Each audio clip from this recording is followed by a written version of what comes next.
helai hi pularin tluanga puya chan mari tham ani a ngasi zol top pu biak than sanga huan thlang khan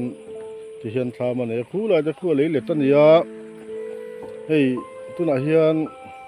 helai a tham chunga hian larin tluanga pu chan thanga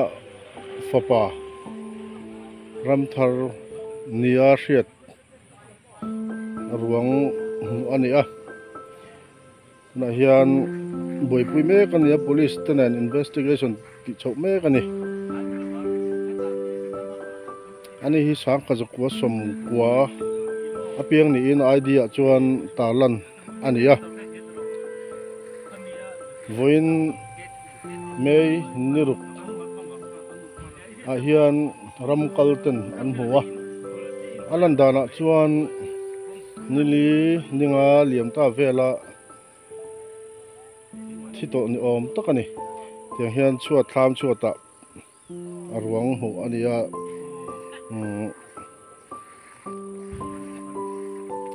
ta ai kan huang hian elai hi hasi zau ani a hasi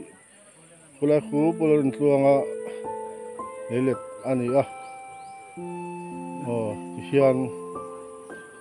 am thiat thiam the dan tu chuan ke khi lai hian lung lei mu the na ama hian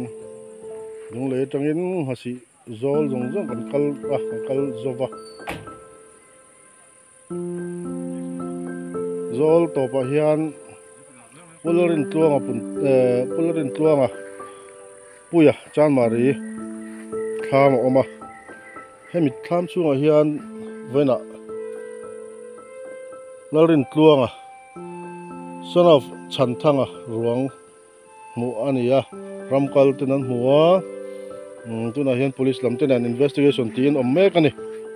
ti kha report han siam lok ani